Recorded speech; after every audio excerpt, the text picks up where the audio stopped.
아니하니라. 아멘. 바로와 하나님과 싸우고 있습니다. 바로는 이스라엘 백성, 히브리 백성이 내 노예, 내 거다, 내 소유다라고 주장을 하고 있고, 하나님은 바로야, 히브리 사람은 네 소유가 아니고 내 것이야, 내 것이야, 내 소유야. 바로 너 이집트 나일강도 하나님 것이라는 것을 선언하고 있는 거예요. 이렇게 계속 바로는 깨닫지 못해요. 그래서 나일강이 피로 변하고 개구리떼가 올라오고 기생충인 이가 덤벼들고, 지난번에 말한 파리가 나타나서 야, 네 거 아니야, 다 하나님 것이야 라고 말하고 있는 것입니다. 바로는 굴복하지 않아요. 왜요? 내 것이야 라고 말합니다. 거기에 오늘 이제 5번째 재앙인 오늘 가축 재앙, 가축을 죽는 재앙에서는 특별히 하나님께서 자신을 가리켜 오늘 1절에 보면은 뭐라고 말합니까? 히브리 사람의 하나님, 그걸 추가시킵니다. 1절 좀 같이 볼까요? 자, 여기에 보면은 여호와께서 한번 읽어볼까요? 시작. 여호와께서 모세에게 이르시되 바로에게 들어가서 그에게 이르라. 히브리 사람의 하나님 여호와께서 말씀하시기를 내 백성을 보내라. 그들이 나를 섬길 것이니라. 여기서는 히브리 사람의 하나님이 앞에 4번의 재앙에서는 안 나와요. 그냥 내 백성을 보내라 이렇게 말하는데, 오늘 5번째 재앙을 시작하면서 하나님께서 자신을 가리켜 히브리 사람의 하나님입니다. 히브리 사람들은 내 소유다라고 주장하고 있는 것이에요. 이게 재밌는 것이죠. 우리 어머니는 현동댁이에요. 현동이라는 동네에서 시집을 와서 현동댁이라고 불러요. 현동떡, 이게 우리 어머니 탱커예요. 근데 제가 이상하게 생각한 거는 우리 아버지는 현동 양반이에요. 여자의 고향을 따라서 호칭이 정해지는 거예요. 현동 양반. 우리 아버지는 어머니의 고향을 따라 자신의 이름을 짓고 사람들에게 불립니다. 저는 이게 참 성경적이라는 생각이 들어요. 우리 하나님께서 히브리 사람들은 지금 뭐예요? 노예예요. 이집트 노예로 400년을 지난 불가촉 천민들이에요. 그런데 우리 하나님께서 바로에게 가서 나는 히브리 사람의 하나님이다, 노예의 하나님인 것을 자랑스럽게 생각하는 거예요. 여러분, 결혼을 하면 남편이 부인의 고향으로 자신의 이름을 짓는 것을 기뻐하는 것입니다. 그게 그냥 마을 법칙이었어요. 우리 하나님의 법칙이 무엇입니까? 우리 신자의 남편이십니다. 신자의 주인이십니다. 그걸 너무 기뻐해요. 그리고 스스로 나는 현동댁의 남편 현동 양반입니다 라고 소개하듯이, 우리 하나님께서 나는 죄인이요 노예요 형편없는 민족 히브리 사람의 하나님입니다 라고 자신을 표현하는 겁니다. 여러분, 우리가 참으로 하나님의 기뻐하는 존재인 줄 믿으시기를 바랍니다. 한 가정에서도 그래요. 남편이 자기 부인을 나의 부인이다 라고 알듯이 하나님께서 자신의 성도를 나의 부인이다 라고 생각하는 것입니다. 아름다운 일이죠. 우리 과거 노무현 대통령의 장인이 빨갱이 그거 했다고 해가지고 공격하니까 뭐라고 말합니까? 그러면 나보고 아내를 버리란 말입니까? 오히려 실패하지 않고 아내를 인정하는 모습이 더 아름답게 보였던 것입니다. 우리 하나님께서 소유 전쟁을 벌입니다. 바로야, 너는 도적놈이야. 네 소유가 아니야. 내 소유고 내 태코를 히브리 사람의 하나님이라고 내가 붙였어. 그러니 네 소유가 아니라 내 소유라고 말하는 것입니다. 그러므로 우리는 어떻게 해야 돼?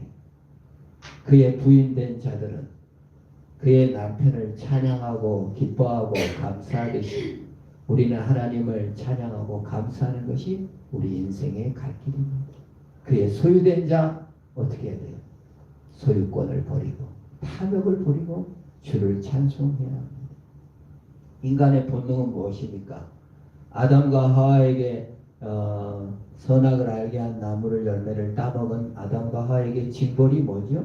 남자에게는 땀을 흘려야 먹고 살 것이다. 여자에는 해산의 고통이 있다. 근데 해산의 고통 전에 저주가 하나 더 있어요. 남편을 원할 것이라고 합니다. 이게 저주예요. 원문에는 뭐라고 돼 있어요? 쥐고 흔든다. 그 말이에요. 인간은요 항상 남편을 소유하고 흔들려고 해요. 남자는 안 그런가? 남자도 하나님을 쥐고 흔들려고 해요. 소유하려고 해요. 탐욕과 소유를 해야 만족하려 하는 존재가 되었다. 그 말이에요. 선악을 알게 하는 나무 열매를 따먹기 전에는 남편을 있는 그 자체로 좋아했어요. 아내를 있는 그 자체로 기뻐했어요. 나무를 있는 그 자체로 좋아했어요. 그러나 선악을 알게 하는 나무 열매를 따먹은 이후로는 소유해야 돼요. 탐욕을 가져야만 만족해요. 왜요? 불안해요. 왜요? 두려워요. 그래서 가죽으로 나뭇잎으로 자신의 수치를 감춰야 돼요. 그리고 다른 사람을 정복해야 돼요. 다른 사람을 소유해야 돼요. 돈을 소유해야 돼요. 더 많이 가져야 돼요. 왜요? 불안하니까. 두려워서 소유하고 탐욕으로 자신의 불안과 두려움을 달래려고 하는 존재가 되었어요. 그래서 부부관계가 깨어져요. 내 불안함과 내 두려움을 남편을 통해 충족하려다 보니까 남편이 마음에 안 들어요. 그래서 막 쥐고 흔드는 거예요. 부인이 마음에 안 들어요. 그래서 딴 여자를 구하거나 바람을 피우는 거예요. 그래서 가정이 깨어져요. 이게 타락의 결과입니다. 바로가 그러고 있어요. 지금 하나님 것을 자신의 소유로, 자신의 불안함과 두려움을 소유물로 이스라엘 백성들을 노예삼으로 행복을 누리고 위로를 받으려고 해요. 하나님이 선언합니다. 그거 도적질이다. 네 텅 빈 영혼, 네 허탕한 영혼이 소유물로 채워지지 않아. 네 불안함과 두려움이 소유물로 채워지지 않아. 그거 내려놔. 하나 내 것이야. 하나님 것이야. 라고 하는 것입니다. 그러므로 신앙생활을 한다는 건 뭐예요? 더 남편을 사랑하게 된다는 것입니다. 존중하게 된다. 아내를 존중한다는 겁니다. 옛날에 서울에서 신앙생활할 때 지금은 고인이 됐지만 최수자 권사님이라고 엄청 똑똑하신 권사님이 계셨어요. 그분이 우리 제가 소망반을 지도했는데 늘 남편 존경할 데가 어딨노? 목사님 다른 건 다 하겠는데 남편 존경하라는데 존경할 데가 없어요. 근데 이제 그분이 하루는 저에게 우리 딸이 시집을 갔는데 남편을 존경한대. 아니 남편을 존경하는 여자가 다 있네요. 이러더라고요. 근데 그분이 이러는 거예요. 근데요 나보다요 내 딸이 훨씬 행복하게 살아요. 그런 고백을 하는 것을 들었습니다. 우리가 사는 원리가 그렇습니다. 내가 쥐고 흔들어야 행복한 게 아니고 하나님 소유로 맡길 때 행복한 겁니다. 내 불안과 두려움을 내 소유로, 내 탐욕으로 계속 메워가려고 하면 할수록 영혼은 더 비어져 가며 공허한 것입니다. 하나님께 내려 맡길 수 있는 것이 믿음이요 예배입니다. 그래서 하나님 사랑, 하나님을 예배해라. 10계명의 1계명부터 4계명까지 하나님 것은 하나님 것으로, 5계명부터 10계명까지 뭐예요? 도둑질하지 말아라. 그거 아니야. 탐내지 말아라. 그거 하나님 것으로 인정하며 살아라. 그게 예배의 방법이에요. 10계명 전체는 예배 방법을 설명해 주는 것입니다. 예배, 하나님께 예배하라. 그래야 좋다는 거예요. 그걸 거부하면 어떻게 되나? 경고하시는 거예요. 그래서 2절, 3절이 억지로 잡아두면 2절이죠. 내가 만일 보내기를 거절하고 억지로 잡아두면 네 소유로 알고 네 탐욕으로 네 불안과 두려움을 잠재우려 하면 그거 잃어버릴 수 있다는 거예요. 4절, 3절입니다. 여호와의 손을 들어 있는 내 가축 곧 말과 나귀와 낙타와 소와 양에게 더하리니 심한 돌림병이 있을 것이며. 여러분 인생에 왜 바로에게 10번의 재앙이 있어야만 했을까? 저는 곰곰이 생각해보면 그냥 한꺼번에 쓸어버리시지. 우리 인생을 말해주는 거예요. 네 불안함과 두려움을 잠재우려고 의지하고 있었던 것들, 돈, 자녀, 부모, 네 성격, 네 성품, 그거 아무것도 아니다. 그걸로 너의 텅 빈 영혼이 채워지지 않는다는 것을 보여주는 거예요. 그래서 인생살이가 어떻습니까? 자녀 문제가 펑 터집니다. 자녀 내 것이 아니구나. 남편이 그냥 속을 힘들게 합니다. 그건 고사하고 내가 믿었던 처녀의 모습이 싹 사라지고 나에게 이런 모습이 있었나 할 정도로 자신에게 절망할 때도 있는 것입니다. 재앙이지, 경고이지. 근데 거 아니야. 네 걸로 못 살아. 네 성품, 네 자식, 네 돈, 네 자식, 네 가정 아니야. 소유 내려놔. 다 하나님이 다스리시고 주관하셔. 탐욕으로 소유로서는 절대로 영혼의 헐벗음을 메꿀 수가 없다. 그걸 보여주는 거예요. 그래서 줄줄이 가축을 이렇게 하셨다. 이러면 됐을 텐데 굳이 말, 나귀, 낙타, 소, 양 줄줄이 열거하는 거예요. 우리 인생 살다 보면 그렇습니다. 매일 터지는 문제들이 건강 문제도 터지고 자녀 문제도 터지고 돈 문제도 터지고 이웃 문제도 터지고 가정 문제도 터지고 맨날 화산처럼 뻥뻥뻥 터지지. 그걸 통해서 뭘 알게 됩니까? 내 불안과 염려는 소유로 탐욕으로 사람으로 채워질 수 없구나. 하나님만이 내 영혼을 채울 수 있음을 알게 하시는 거예요. 이 싸움이 평생 싸움입니다. 나는 내 소유가 없어. 하나님이 다스리고 하나님의 소유야 라는 것을 선언하는 거예요. 그래서 하나님께서는 너무 많은 부분에서 세계는 내 것이다. 전부 다 내 거야. 내가 주관해를 많이 얘기하고 있습니다. 역대상 29장 12절 한번 좀 긴데요. 한번 읽어볼까요? 시작. 부와 귀가 주께로 말미암았고 또 주는 만물의 주제가 되사 손에 권세와 능력이 있어 오니 모든 사람을 그가 크게 하심은 강하게 하심이 주의 손에 있나이다. 12절 같이 읽습니다. 시작. 12절이죠. 주의 손에 있나이다 라고 얘기하고 있는 것입니다. 욥기 41장 11절에도 이렇게 선언하고 있습니다. 같이 읽습니다. 시작. 뭐가 먼저 내게 주고 나로 하여금 갖게 하였느냐. 온 천하에 있는 것이 다 내 것이니라. 하나님의 선언이에요. 권세, 능력, 성공, 소유 전부 다 하나님 것이라는 거예요. 이 싸움이 바로와의 싸움이듯이 하나님은 이 싸움에서 양보할 수가 없는 거예요. 왜요? 사람이 행복하지가 않아요. 탐욕으로 소유로 얻은 것으로 공로로서 사람은 절대 영혼의 헐벗음에서 벗어날 수가 없어요. 그래서 말하는 것입니다. 로마서 11장 36절입니다. 같이 한번 읽습니다. 시작. 이는 만물이 주에게서 나오고 주로 말미암아 주께로 돌아갑니다. 그에게 영광이 세세에 있을지어다. 아멘. 이렇게 말하고 있습니다. 이스라엘 백성은 내 부인이고 나는 그의 남편이고 내 소유야. 믿을 것이 아니야. 바로 네 것이 아니야. 온 세상도 내 소유야.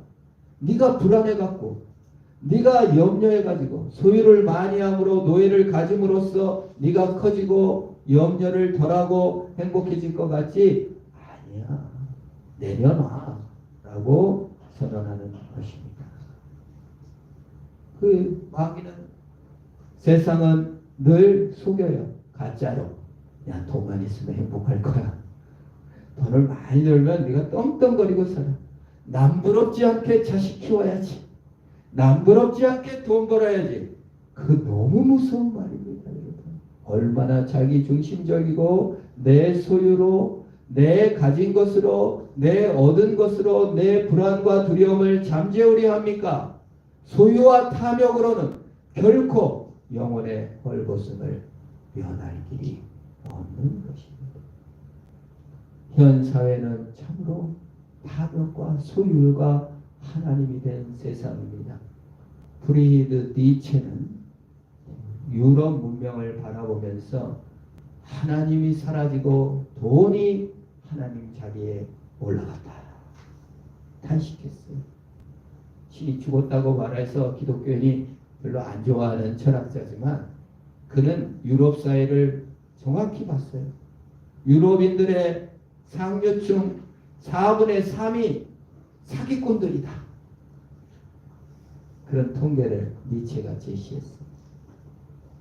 탐욕으로 정치 지도자들이 너무 거짓말을 많이 한다. 그때부터 지적을 한 것을 보게 되는 것입니다. 보이스피싱 왜 합니까? 돈이 주인이기 때문에. 돈이 소유가 나를 내 불안과 두려움을 잠재우니까 남을 사기치거나 남의 것을 빼앗아도 아무 장심의 가책을 느끼지 않은 것입니다. 돈에 대한 조바심, 돈에 대한 목마름, 돈이 나의 불안과 염려를 가져갈 것이 생각하고 돈에 동경하고 애착을 부리는 현대인을 보게 되는 것입니다. 그런데요, 참 성경 아닌 데는 보면은 우리 사람들이 이 탐욕과 소유욕은 고치려 하지 않아요. 분노 조절 장애가 있다면 내가 분노가 많아야 하고 상담가를 찾아가기도 하고 정신과를 찾아가기도 해요. 우울증에 빠지잖아요. 그러면은 정신과 상담을 하기도 합니다. 상실을 하게 되면은 누구 이별을 했던가 하면 정신과 치료를 받기도 합니다. 그런데 어느 누구도 내가 욕심이 많은 것 같은데 정신과 한번 가봐야지. 이런 사람은 한 명도 없어. 엄청 부자도 스스로 난 탐욕이 많아. 이런 사람은 만나보지 못했어요. 누구나 다 바로처럼 소유와 탐욕으로 위로받고 불안을 달래려고 하지만 탐욕에 대해서 문제 삼는 사람은 오히려 없어요. 오히려 자녀들에게 너는 이렇게 욕심이 없냐? 욕심을 가져가고 또 자녀 여럿이 있으면 정말 욕심이 없어. 한탄하는 것이 부모입니다. 그런데 성경은 이 소유와 탐욕에 대해서 경고를 많이 합니다. 특별히 예수님께서 어리석은 부자 비유를 통해서 네가 소유로 너를 만족하려 하니 얼마나 어리석은 일이냐 라고 말합니다. 누가복음 12장 20절 봅니다. 같이 한번 읽습니다. 시작. 하나님이 이르시되 어리석은 자여 오늘 밤에 내 영혼을 도로 찾으리니 그러면 내 준비한 것이 누구의 것이 되겠느냐 하셨으니 부자는 탐욕과 욕심으로 자기 영혼에게 여러 해 먹을 것을 많이 쌓아놨으니 내 영혼아 평안히 먹고 놀자. 영혼의 굶주림을 깨닫지 못했습니다. 죽음 이후를 준비를 못해요. 또한 누가복음 18장 24절에 25절만 읽겠습니다. 누가복음 18장 25절. 자, 한번 읽습니다. 시작. 낙타가 바늘기로 들어가는 것이 부자가 하나님 나라에 들어가는 것보다 쉬우리라 하시니. 이게 뭐예요? 탐욕과 소유와 공로로서는 아무도 천국을 못 간다는 뜻이에요. 이렇게 탐욕에 대해서, 소유에 대해서 많이 얘기하고 있는 것입니다. 마태복음 6장 24절 이렇게 말합니다. 같이 읽습니다. 시작. 한 사람이 두 주인을 섬기지 못할 것이니 혹 이를 미워하고 저를 사랑하거나 혹 이를 중히 여기고 저를 경히 여기리라. 너희가 하나님과 재물을 겸하여 섬기지 못하느니라. 탐욕과 소유와 공로를 가지고 신앙생활을 못한다는 거예요. 하나님을 못 믿는다는 거예요. 탐욕은 머리카락까지 꽁꽁 숨기고 우리 속에 나는 아니야. 난 좀 저 사람에 비해서는 너무 가난해. 너무 없어. 보성 부자들은 너무 많아. 아니 광주 사람에 비하면 나 아무것도 아니야. 라고 생각하기가 쉽습니다. 소비와 소유로 만족하려는 영혼에 대해서 하나님은 말하고 있습니다. 네가 소비와 소유로 만족하려고 한다면 너는 하나님을 섬기지 않고 있고 돈을 섬기고 있어. 네 공로를 섬기고 있어라고 예수님께서는 말씀하신 거예요. 그래서 성경에는 너무 많이 탐욕에 대해서 소유에 대해서 우상이라고 경고하고 있는 것입니다. 골로새서 5장 5절만 한번 보겠습니다. 시작. 그러므로 땅에 있는 지체를 죽이라. 곧 음란과 부족과 사욕과 악한 정욕이고 탐심이니 탐심은 우상 숭배니라. 욕심 부리는 것이 우상 숭배라는 거예요. 탐욕이 우상 숭배라는 거예요. 그걸로 어떻게 하나님 나라를 갈 수가 없다는 거예요. 만족할 수도 없고 영혼의 헐벗음을 벗어날 길이 없다는 거예요. 그럼 우리 어떻습니까? 지금 당장 은행 잔고가 빵원, 당장 직장이 잘렸다. 우리 영혼은 어쩝니까? 우리 영혼이 막 요동쳐. 돈 하나도 없고 직장에서 이제 직업도 못 구했고 이거 어떡하나. 우리의 감정이 맥없이 통장 잔고에 의해 결정된다면 나는 하나님을 섬기는 자가 아니라는 거예요. 이번에 주식이 아주 꼬라박았다. 비트코인 한번 했는데 그냥 망해버렸다. 그럼 내 감정이 완전히 요동을 치고 있다면 나는 하나님 섬기는 자가 아니고 우상 숭배자다라고 말합니다. 우리의 감정이 통장 잔고로 결정된다면 재물에 대한 염려와 불안으로 가득 차 있다라고 성경이 우리에게 말해주고 있는 것입니다. 재물에 대한 염려를 없애주는 것은 돈이 아니라 하나님을 중심에 모셔야 한다는 것을 말해줘요. 그래서 극적으로 그 예가 누가복음 19장에 나오죠. 삭개오는 성경 인물 중에 가장 탐욕스러운 소유로 불안과 염려를 달래는 빈곤한 영혼입니다. 세리장이 됐다는 건 뭐예요? 당시 세리장은 참 내국노 돈벌레로 취급한 자기가 키 작은 컴플렉스, 가난한 컴플렉스를 돈으로 채워넣기 위해서 세리가 됐고 얼마나 악독하게 열심히 했으면 세리장까지 됐는데 그 세리장이 영혼의 빈곤함, 돈으로 안 채워져. 부자가 됐는데도 너무 불안하고 염려가 가득해. 영혼의 파산 상태를 인정하고 예수를 보러 가는데 아무도 안 비켜줘. 기자 가서 예수를 못 본 게 아니라 비켜주는 사람이 없는 거예요. 그래서 나무에 올라갑니다. 뽕나무, 돌감람나무 위에 올라가 있어요. 체면있지 60대 정도 된 사람이 예수 보겠다고 애기들처럼 나무에 올라가요. 채통도 버립니다. 자존심도 버립니다. 명예도 버립니다. 다 버리고 나무에 올라가서 이렇게 쳐다보고 예수님께서 지나가다가 삭개오야 내려와라. 내가 오늘 너희 집에 유하야겠다. 예수님 다 삭개오 집에 들어가니까 삭개오가 너무 기뻐하고 예수님 재산의 반절을 딱 끊어서 가난한 자들에게 나눠주겠습니다. 돈이 소유가 탐욕이 지배했던 곳에 예수를 대체하니까 돈은 제자리로 찾아가서 정의를 실현하고 남을 돕는 일에 쓰이는 것으로 돈이 하나님 자리에서 뚝 떨어져서 수단의 자리로 내려간 거예요. 오늘 우리가에게 보여주는 것이 무엇입니까? 우리를 진정으로 행복하게 해주고 자유롭게 하는 것은 내가 얻은 채통이나 자존심이나 돈이나 소유나 탐욕이 아니라 다 내던지고 나는 영혼의 파산자입니다.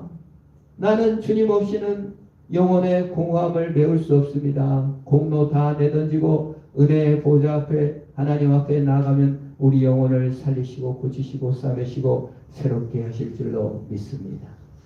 은행 잔고가 나를 살리는 것이 아니라 하나님의 은혜입니다. 나의 탐욕과 소유와 공로가 나를 살리는 것이 아니라 예수의 사랑이 나를 살리는. 삭개오가 돈을 반절로 나눠 가난한 자를 돕듯이 우리가 돈을 의지하는 자가 아니라 하나님을 의지하는 자.